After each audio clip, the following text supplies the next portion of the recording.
Tadeu Venere, deputado federal pelo Paraná, é um funcionário público, político sindicalista, filiado ao PT, deputado federal do Paraná desde 2023. É a primeira jornada como deputado federal, Tadeu? Tudo bem? Primeira, quando eu fui, durante 5 mandatos, fui deputado estadual aqui no Paraná.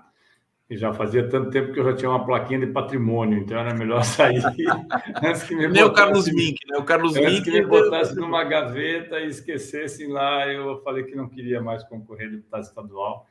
E aí surgiu a possibilidade de concorrer a deputado federal, e é o primeiro mandato. Acho que é uma experiência diferente, né? Diferente no sentido de um alcance maior, talvez, das ações que nós possamos ter em nível federal. Diferente daqui, também diferente porque nesses 20 anos que eu fiquei na Assembleia Legislativa, durante pelo menos 14 anos eu fui oposição. Então a gente viveu oposição durante 8 anos ao governador Richa, 4 anos ao governador Ratinho, e durante 2 anos nós tivemos uma relação, embora um grande respeito, mas uma relação também de algumas situações bastante diferentes e duras com o governador Requião. Então, e eu havia sido vereador durante 8 anos também, Você vereador está de oposição, então de oposição é um pouco eu entendo. Não entendo de governo, mas calejado, tá calejado. de E está oposição eu muito entendo. diferente agora na Câmara Federal, sendo situação? Eu diria que o problema não é ser diferente por ser situação. A Câmara Federal tem, aliás, as assembleias, câmaras e câmaras de vereadores têm uma característica nos últimos 30 anos, 20 anos, que ela é presente no mundo todo, né? Quando ela vem progressivamente, ela vem sendo, ela vem piorando a cada período que passa, né? Ela vem se deteriorando a representação da população. E eu tenho também dito muito que o parlamento, de forma geral, e da forma como está constituído, a forma como foi feito também para que nós tivéssemos eleições, ele não representa a maioria da população. Nós temos pessoas que representam segmentos da população, mas a maioria da população não está representada no parlamento. Quando eu digo a maioria nas suas aspirações que são vocacionadas, né? Muitas vezes são ditas. Porque como nós temos hoje, por exemplo, 1% dos proprietários de terra no Brasil tem praticamente 49% de todas as terras agrícolas que estão produzindo, né? Terras ou a pecuária, ou seja lá o que for. Mas, entretanto, eles têm uma bancada hoje de cerca de 300 deputados. É muita Então, coisa. como é que você tem 1% do setor agrícola operando no país, operando do ponto de vista de trabalho, e tem 49%, né, mais do que isso, 60% da representação na Câmara Federal e no Senado. Como se tem no caso dos banqueiros, pouco mais de 50, 70 banqueiros, ou pelo menos daqueles que nós conhecemos, e tem todos os projetos que dizem respeito à manutenção de privilégios, que são privilégios para banqueiros. Ela é aprovada com 250, 300, 350 votos. Mesma coisa com relação às igrejas, de todas as denominações religiosas, a mesma coisa com o setor industrial. Então, eu acredito que o parlamento tem que ser repensado enquanto representação, porque ele foi uma representação pensada há 150 anos, 200 anos atrás, mas que numa sociedade tecnológica, numa sociedade digitalizada, ele não tem mais a mesma presença. Ainda que, e obviamente nós entendemos isso, extremamente necessário, né, para poder reverberar os grandes problemas da sociedade. Só que nós passamos muitas vezes à margem, nós fazemos muito poucas audiências públicas que, de fato, são constituídas ou construídas depois em relações estabelecidas como projetos de lei. Nós temos muito poucos debates que envolvam a sociedade como um todo, e isso é uma consequência do parlamento no mundo todo. Então, a Câmara Federal, a diferença disso. E ser governo, é claro que é diferente de ser oposição, porque ser governo implica também não em assumir todas as opiniões e as posições que o governo tem, mas em defender o projeto que fez com que esse governo fosse eleito. E tanto é que nós tivemos, há 2 dias atrás, hoje é sexta-feira, na quarta-feira nós tivemos uma reunião com a ministra Esther, e junto com vários outros deputados, coordeno a Frente Parlamentar em Defesa da Universidade Pública e dos bancos públicos também. E uma das coisas que nós colocamos para a ministra Esther é a necessidade, e extremamente receptiva foi, de nós termos uma solução para a greve dos servidores das universidades e dos institutos federais. Nós não podemos, por sermos governo, nós não podemos simplesmente fazer de conta que não dá para apoiar. Nós apoiamos a greve. Nós apoiamos a greve, nós apoiamos a reivindicação. Algumas pessoas, quando falam, mas esse pessoal ficou 6 anos sem fazer absolutamente nada, e agora, quando vem um governo democrático, papapá, que houve, você faz paralisações. É justamente por isso que se elegeu um governo democrático. É justamente por isso que se elegeu um governo que ouça. Agora, ouvir significa também dar seguimento àquilo que você ouve. E a gente tem Tadeu, se você me permite, claro. Eu acho que essa questão das universidades federais, servidores públicos, tudo mais, tem o IBAMA, o ICMBio também, precisa ser tratada com muita sensibilidade para que, enfim, para que o governo consiga através, porque o governo está tentando consertar o estrago que foi feito na economia, né? Então eu vejo, por exemplo, Esther Dweck, Fernando Haddad, eles muito zelosos e muito, né, enfim, dificultando, né, na prática a questão dos reajustes, né? Mas se for conversado com sensibilidade, eu acho que você também está nessa bola dividida, nessa empreitada, além da questão dos bancos públicos. Com certeza. Na questão das universidades, importante, o pessoal aqui pergunta muito sobre isso, mas eu queria falar da Caixa contigo, e depois, se der tempo, a gente volta no tema das universidades. Claro. Esse tema seria talvez o mais urgente, inclusive porque está prestes a ser votado, né?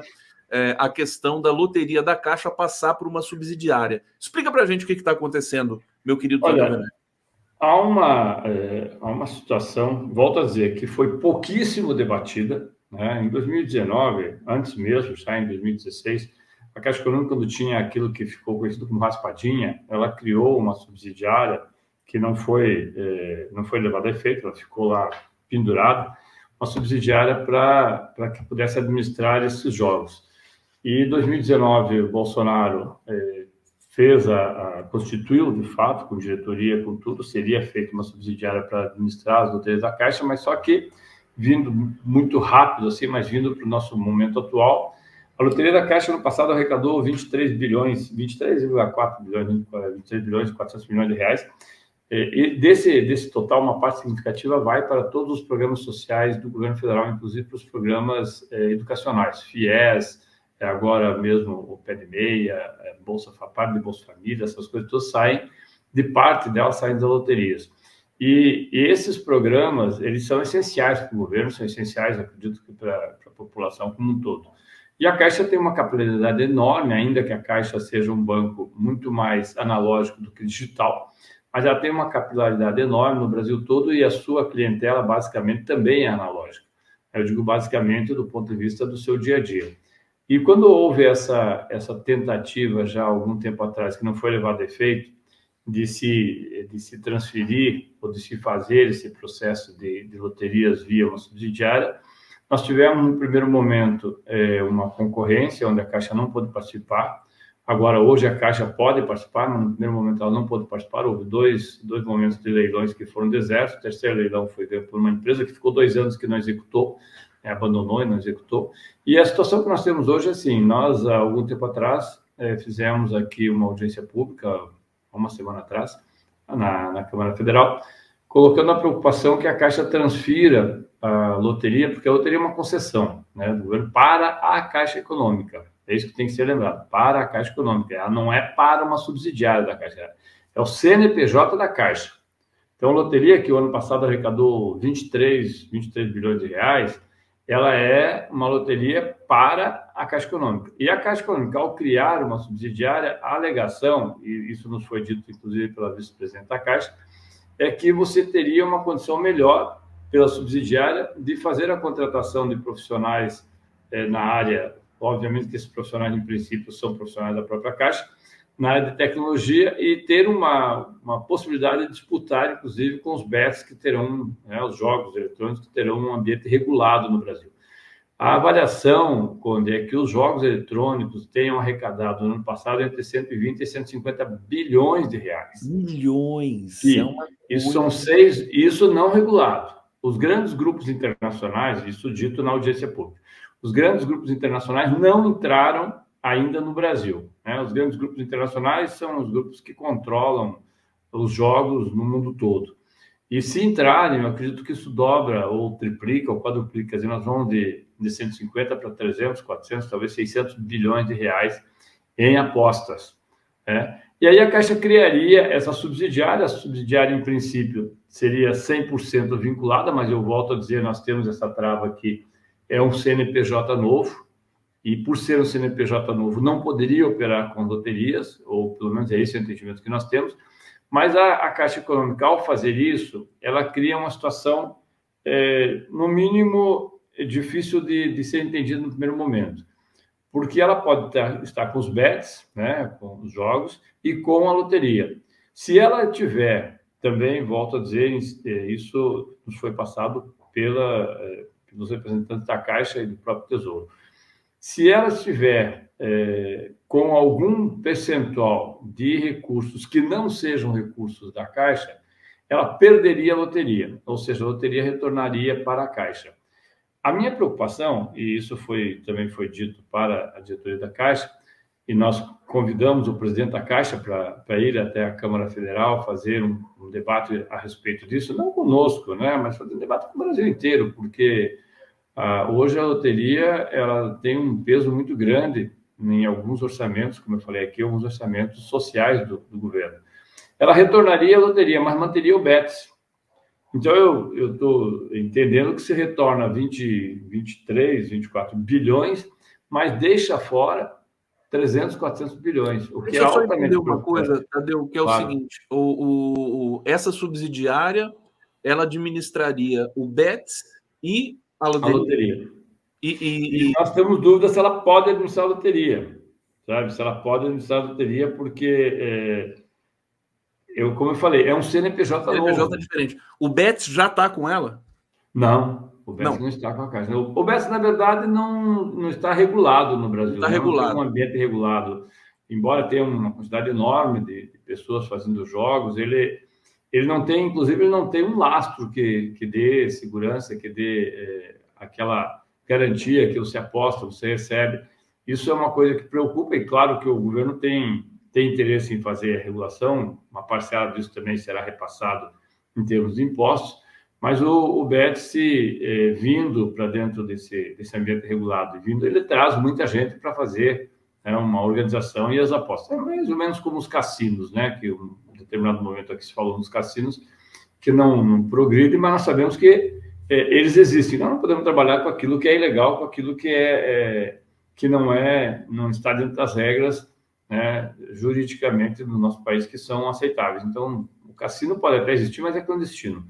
Agora, o jogo que nós criamos é algo que possa trazer recursos para outros segmentos da sociedade, mas que esteja com a Caixa Econômica Federal. E não com 49% da Caixa e com 51% de uma outra empresa, ou uma multinacional, um grupo aqui, ou com 10%. Deixa eu entender também duas coisas. A subsidiária ela não está submetida à própria Caixa. E a outra pergunta quer dizer, essa votação é do Conselho de Administração e vai ser na próxima segunda-feira, é isso? Isso, segunda-feira o Conselho de Administração se reúne. Nós até gostaríamos que não houvesse esse encontro na segunda-feira, até colocamos isso porque, primeiro, pela forma assodada, né? Eu entendo que quando você tem um tema como esse, que traz uma série de... eu não gosto de colocar nenhum tipo de dúvida, porque seria leviano, mas que é uma série de perguntas ainda não respondidas. Uma delas é essa: você vai usar um CNPJ diferente de uma outra empresa. Né? Se o CNPJ é diferente de uma outra empresa. E uma outra empresa pode assumir as loterias que tem a Caixa como exclusividade? Juridicamente, qual é a resposta que nos dão? Né? Então, essa é uma situação que nós entendemos ser delicada, porque, veja, quando a Caixa criou a subsidiária para operar raspadinha, lá atrás. Foi a leilão, sem a CEF, né, e sem a rede lotérica. Sem a rede lotérica e sem a Caixa, você não consegue operar isso. O que nós estamos falando hoje é criar uma subsidiária que tenha o carimbo da Caixa a credibilidade da Caixa e a rede da Caixa. É isso que dá talvez o grande atrativo para você participar desse processo, que você tem uma rede, sem dúvida nenhuma, uma rede que lhe dá bastante garantia do que vai acontecer.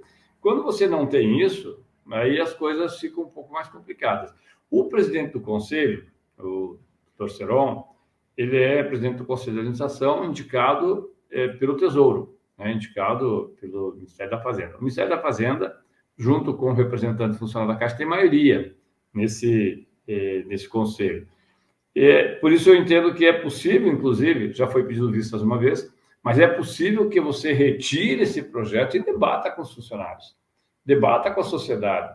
Não é por uma questão corporativa, mas para que não haja nenhum tipo de dúvida. Eu acho que essas coisas, quando geram dúvidas, elas não são boas.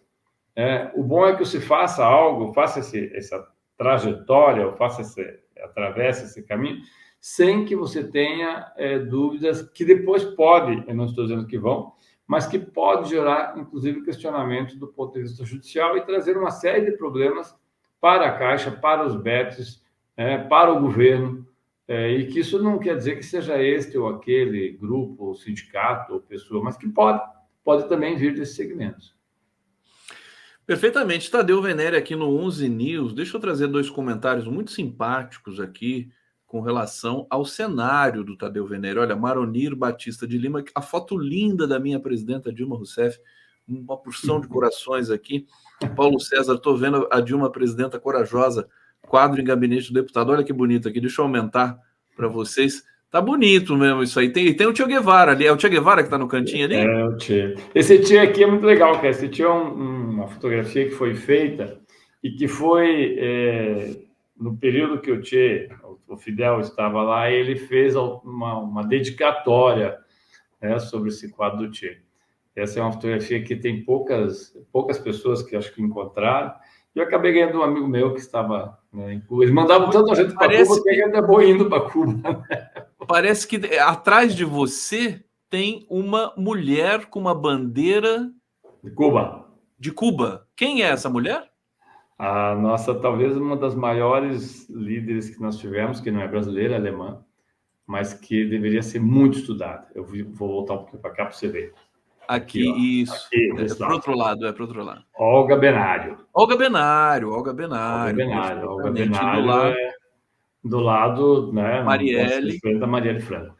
Eu acho que aquele folder do Lula ali, que eu acho que é da campanha de 89, né? A campanha de 89. 89 você já estava na lida aí. Rapaz, desde o milênio passado a gente está fazendo esparramo, né? Então, esse negócio já tem muito tempo. Para terminar, rapidamente, como é que está o clima no Congresso?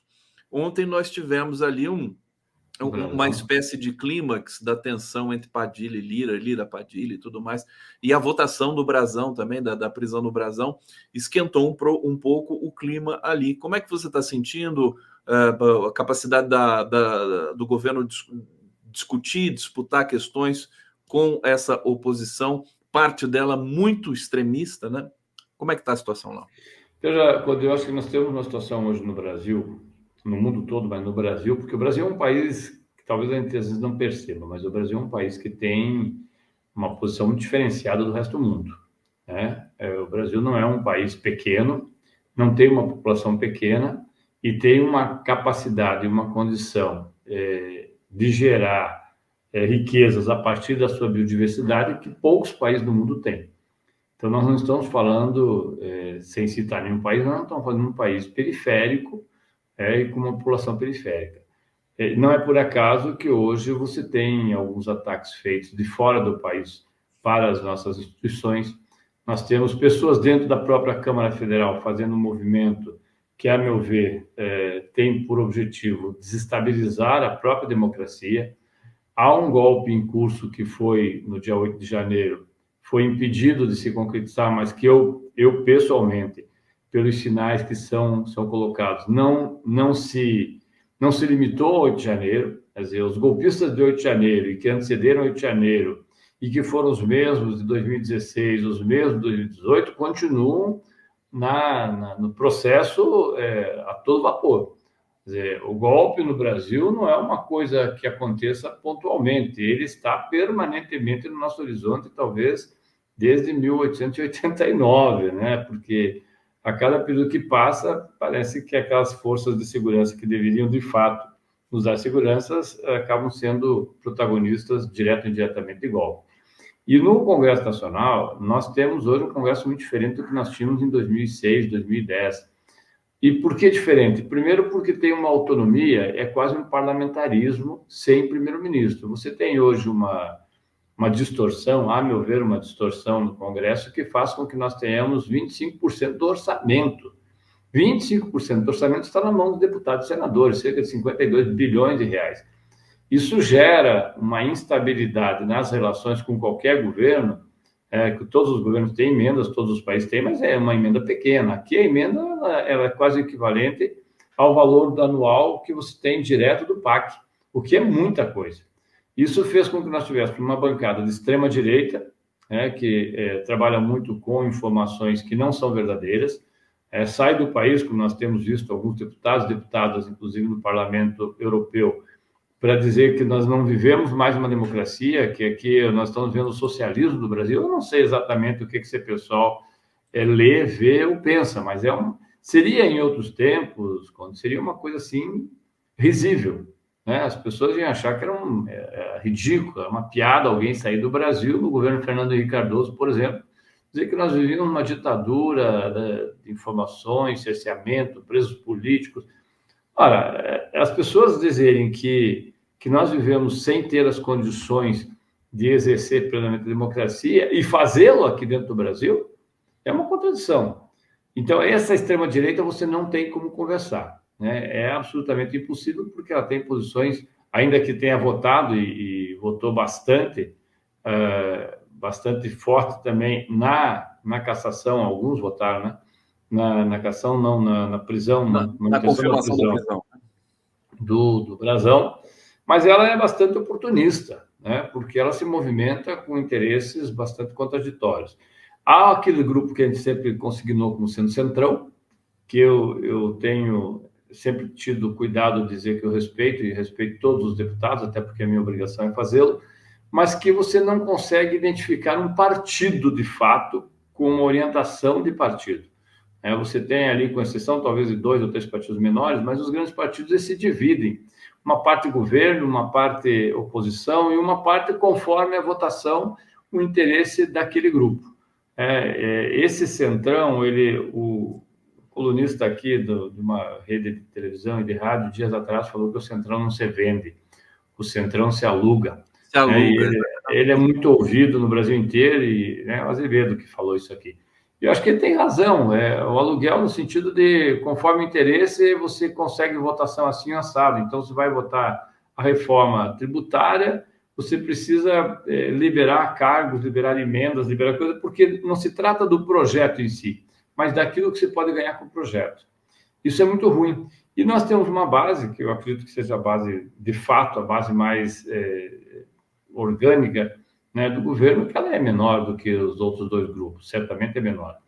Isso faz com que nós tenhamos tensão permanente dentro do Congresso. O Congresso, claro que é um espaço para ser disputado, o governo tem que disputar. Se nós olharmos o governo, os ministérios, inclusive há ministérios que fazem, não diretamente, mas fazem oposição, inclusive a teses do governo.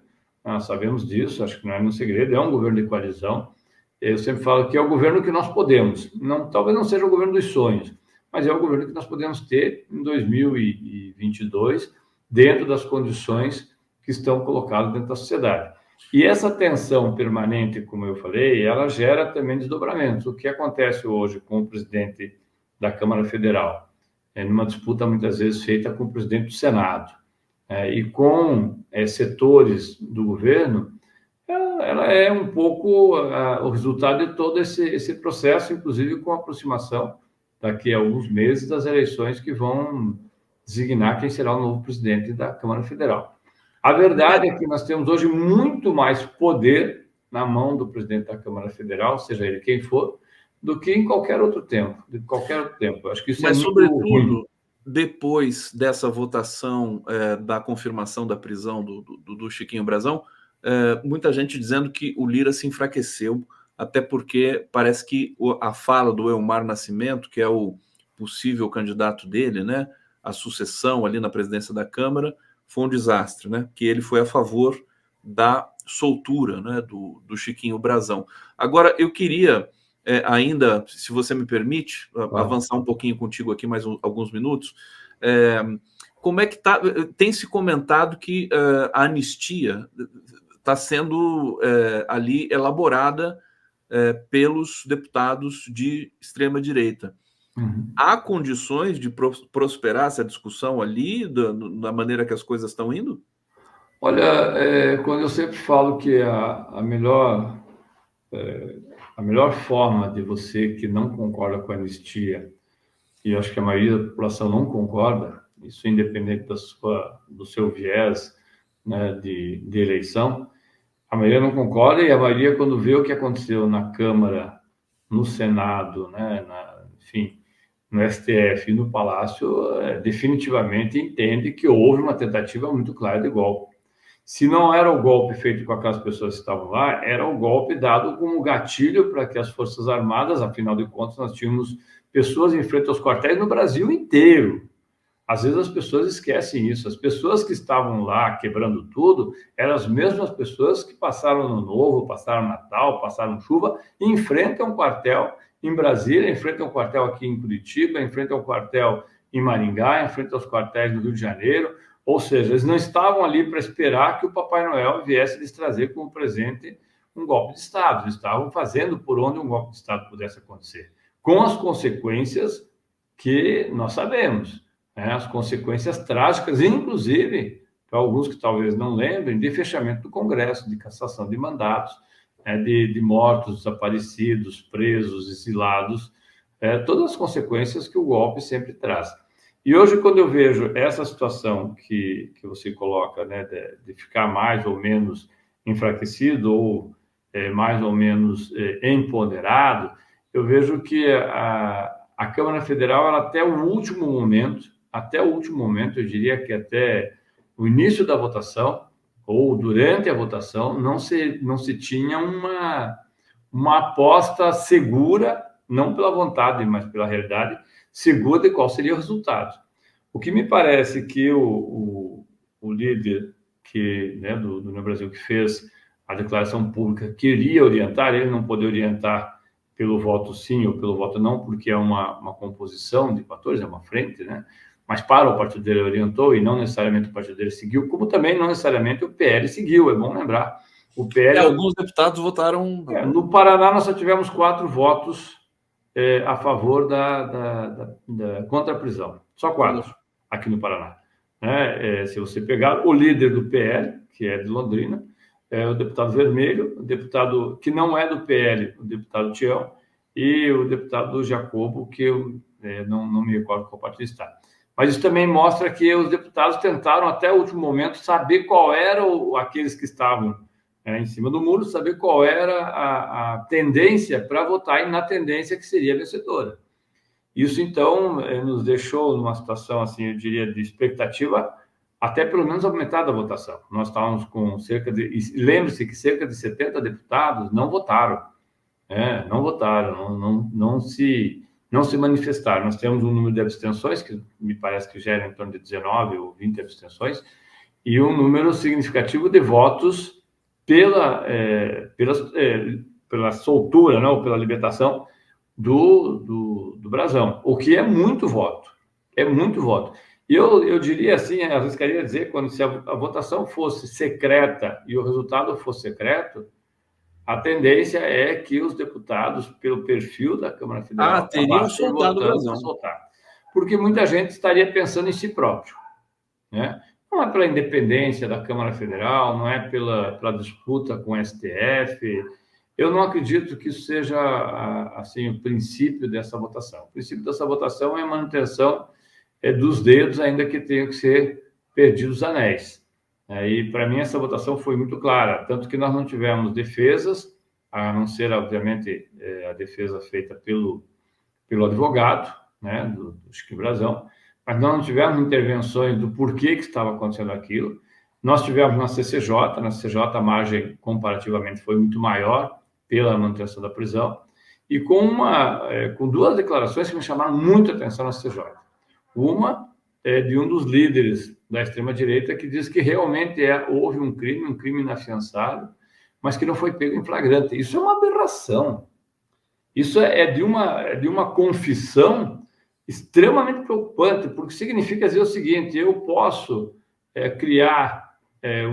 cometer um crime, né, por ser deputado, um crime inafiançável, um crime que tenha seguramente a minha materialidade, mas se eu não for pego em flagrante, ou seja, se eu conseguir escapar do período do flagrante, das horas que significa o flagrante, eu não poderia ser preso. Então, eu posso aqui cometer um ato bárbaro contra pessoas, contra minha família, ou contra alguém de outras pessoas que eu não queira, um acidente que seja voluntariamente, porque quando você bebe, eu digo que você voluntariamente assume, né, o risco do que você vai fazer, mas se eu não for pego em flagrante, fica tudo por isso mesmo. Deputado não pode, esse é um entendimento que eu tenho desde 29 anos atrás, quando eu assumi a Câmara de Vereadores, deputado não pode ter a prerrogativa da sua isenção para ser punido por qualquer crime que cometa, quando você fala que ele faz, mas ele tem todo o processo de proteção, né, pela lógica de não ter que responder. Porque há para os atos, né, para os atos dentro do plenário e para as palavras, né, a proteção é para esse sistema. Não é para se cometer crime. Porque se for para cometer crime, olha, nós já temos situações bem delicadas nas câmaras de vereadores, nós estamos vendo as assembleias ativas, nós estamos vendo que há hoje o crime organizado se colocando dentro do judiciário, dentro do legislativo, dentro do executivo, dentro de todos os poderes, o crime organizado vem crescendo. Isso aconteceu no México, acontece em outros países, está acontecendo progressivamente no Brasil, e se nós tivermos esse entendimento, que a imunidade parlamentar é para tudo, aí é um desastre, né? Quando aí é uma coisa trágica. Então, o que eu vejo... Oi, Edinho, tudo bom? Tudo bem, Tadeu? Prazer falar com você, Conde, grande Conde. Oi, Edinho. Então, só concluindo aqui, Conde, a minha preocupação é que a Câmara Federal, ela só não vai ter a anistia se houver mobilização popular. O Frei Beto tem uma frase que eu gosto muito. O Frei Beto diz que política é que nem feijão na panela, só funciona na pressão. O Edinho sabe bem disso, foi prefeito, sabe o quanto sofreu de pressão. E a pressão é necessária, porque a extrema-direita hoje está fazendo pressão 24 horas por dia. A extrema-direita, desde que o Bolsonaro assumiu, ela vem nos colocando na parede, né? Vem pressionando, inclusive, com fake news. Se nós vista essa ação coordenada internacional também via Elon Musk. Então, a extrema-direita faz exatamente aquilo que nós dizemos que tem que ser feito. Pressiona o tempo todo. E pressiona de uma forma, às vezes, sinceramente, abjeta. Quando vai no aeroporto e quando pressionam de um jeito extremamente grosseiro. É o método que encontrou porque não tinha base social. Hoje tem base social, tem gente na rua, e tem meios de comunicação para fazer isso. Então, se nós não tivermos uma pressão social muito forte, esse processo passa e aí é um desastre para a democracia. Deputado Tadeu Venere aqui no 11 News, quero te agradecer imensamente. Obrigado pelos esclarecimentos aqui, sobretudo a questão da Caixa. A gente vai ficar de olho nessa questão, vai dar cobertura total aqui das loterias. Vamos ver o que vai acontecer. Espero que essa pressão, né, que vocês estão fazendo para que não vá para a subsidiária logre êxito aí nos próximos passos. Obrigado, Tadeu Venere. Até a próxima. Abraço, Edinho. Abraço, Tadeu.